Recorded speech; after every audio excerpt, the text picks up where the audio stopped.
বগুড়ার শাহজাহানপুর উপজেলায় প্রয়াত নেতাকর্মীদের কবর জিয়ারত এবং অসহায় ও দুস্থ ব্যক্তিকে আর্থিক সহায়তা প্রদান করেছেন বিএনপি চেয়ারপারসনের উপদেষ্টা, কেন্দ্রীয় কৃষক দলের সিনিয়র সহসভাপতি ও বগুড়ার ৭ আসনের সাবেক সংসদ সদস্য মোহাম্মদ হেলালুজ্জামান তালুকদার লালু। اللهم صل على محمد وعلى ال محمد كما صليت على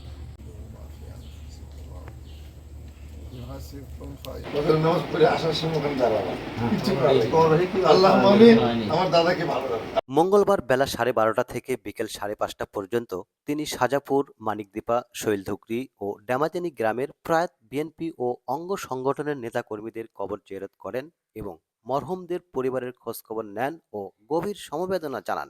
আল্লাহ যেন আমাদের সুযোগ দেয় খেদমত করার, সেই দোয়া করব। হ্যাঁ, ইনশাআল্লাহ আমাদের জন্য তারা দোয়া করবে। এ সময় উপজেলার পরানবাড়িয়া গুচ্ছ গ্রামের অসহায় বৃদ্ধা হাসেন আলী আকন্দকে নগদ আর্থিক সহায়তা প্রদান করেন তিনি।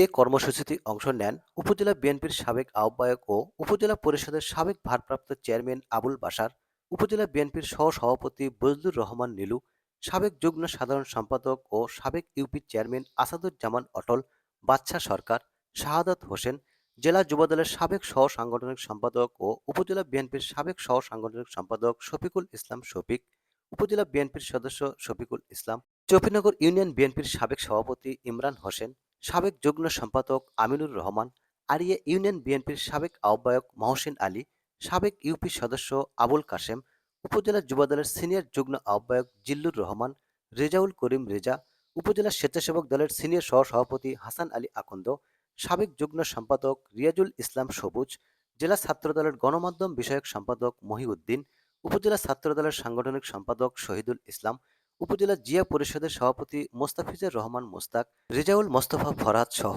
বিএনপি ও অঙ্গ সংগঠনের বিভিন্ন পর্যায়ের নেতাকর্মীরা। মা বোনেরা কেমন আছেন? সালাম দিছে। হেলালুজ্জামান তালুকদার লালু বৃষ্টি উপেক্ষা করে নেতাকর্মীদের সাথে নিয়ে কবর জিয়ারত ও অসহায় কার্যক্রমে অংশ নেন। একই সাথে তিনি সাধারণ মানুষের কাছে আগামী জাতীয় সংসদ নির্বাচনে ধানের শীষ প্রতীকে ভোট চেয়ে সমর্থন কামনা করেন। শাহজাহানপুরে দলীয় নেতাকর্মীদের কবর জিয়ারত ও অসহায় ব্যক্তির পাশে দাঁড়িয়ে নতুন উদ্দীপনা সৃষ্টি করেছেন হেলালুজ্জামান তালুকদার লালু।